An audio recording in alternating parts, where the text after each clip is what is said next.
Alors avant toute chose, j'aimerais que vous notiez samedi 23 novembre, c'est la sortie du prochain documentaire sur le No. Il va enfin sortir, ça fait des mois littéralement qu'on est en pourparlers pour avoir les autorisations pour ce documentaire qui est enfin validé. On a tout, donc il sort après-demain. Voilà, donc vous allez pouvoir le voir, vous avez intérêt à le voir parce que on a galéré pour l'avoir et d'ailleurs on va en parler dans cette vidéo. Ouais, le Japon c'est le futur, mais pas toujours, donc voilà. Du coup j'en profite pour faire un petit concept super original. D'habitude les gens font des foires aux questions, des FAQ. Là on fait l'inverse en fait, c'est moi qui vous ai posé une question et c'est vous qui avez répondu, on va voir si vous avez eu bon. C'est expérimental, on va voir.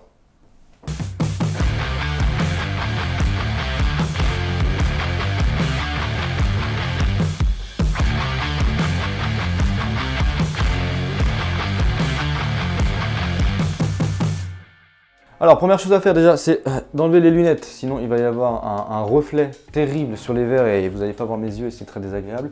Je vous invite à, je vous demanderai s'il vous plaît de rester jusqu'à la fin de la vidéo puisqu'à la fin il y a un trailer du documentaire, on peut enfin mettre ça sur YouTube, donc je suis trop content, donc j'ai envie de vous montrer un petit peu ce que ça donne. Le No, qu'est-ce que c'est pour resituer pour les gens qui n'ont pas vu les dernières, les vidéos qui traitaient de ce sujet. C'est du théâtre traditionnel japonais, donc c'est très particulier, c'est une très vieille forme de théâtre, c'est d'ailleurs la plus vieille forme de théâtre qui soit. Et les Japonais en sont très fiers, mais ça tombe un petit peu en désuétude et ça a failli disparaître 2 fois au cours de l'histoire. On était sur l'île de Miyajima, donc juste au sud de Hiroshima, pour filmer ce documentaire sur le No. Donc c'était un Matsuri c'est un festival japonais. Et on a filmé tout ça, j'ai fait le montage. Et j'ai renvoyé ça aux gens en charge là-bas qui ont mis beaucoup de temps à revenir vers nous. Donc voilà, c'est une petite vidéo tranquille, c'est bien sûr pas pour me plaindre parce que déjà on a l'autorisation.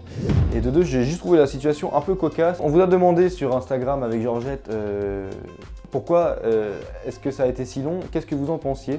Donc du coup on a reçu quelques messages assez drôles parce que le No c'est super chiant.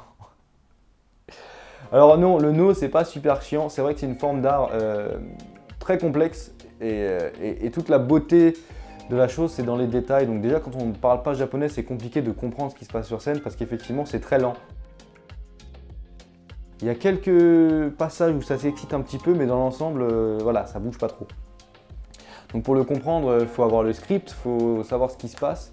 Mais en général ça raconte des légendes, ça raconte des histoires sur des gens morts, ça raconte des histoires sur des dieux, ça raconte voilà, ce genre d'histoire. Mais j'avoue que quand on ne connaît pas, c'est assez délicat. Donc voilà, ça n'a rien de chiant, c'est juste qu'il faut s'y intéresser énormément. On ne peut pas aller voir du No comme on irait voir un match de foot, c'est pas possible. Il y a beaucoup de règles à comprendre.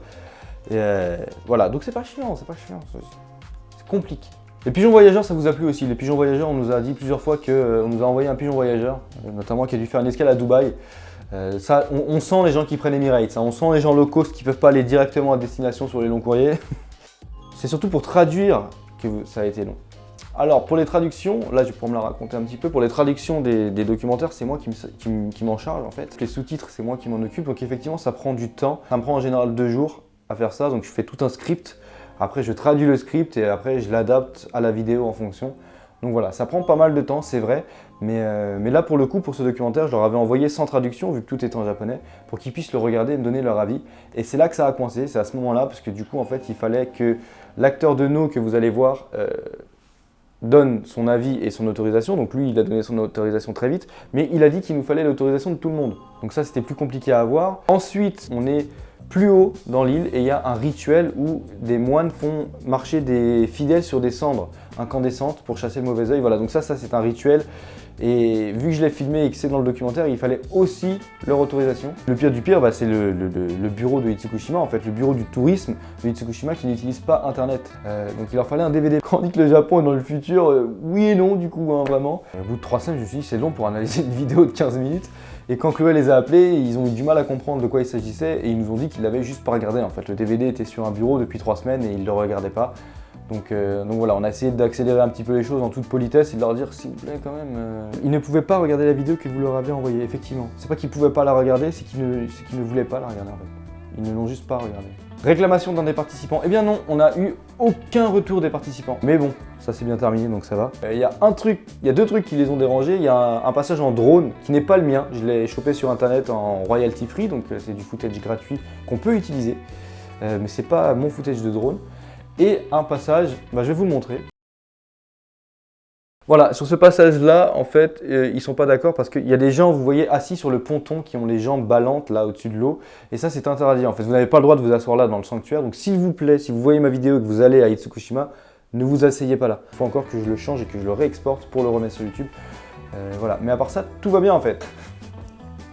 Un des comédiens est mort de vieillesse, donc pas de réponse de ça. Oh mon dieu, c'est vrai que les gens qui font du no. En plus, il y a pas mal de gens âgés qui font du no effectivement, parce que c'est une forme d'art très vieille et voilà. Mais il y a quand même pas mal de gens qui ont la quarantaine. Bon voilà, c'est la fin du blabla.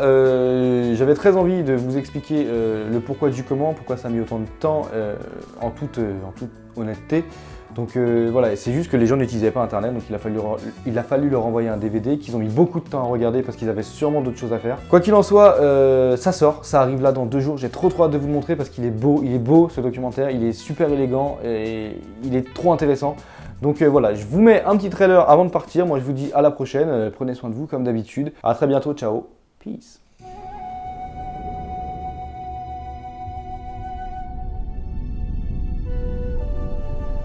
能は今から約650年ほど前にほとんど今の形になって作られたというふうに言われています。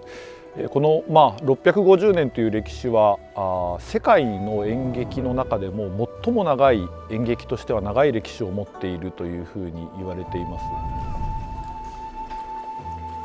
す。日本の古い神話であったりとか有名な古典文学を題材にしてさまざまな曲が作られてきました。現在だいたい約200曲ぐらいの演目が残されてきています。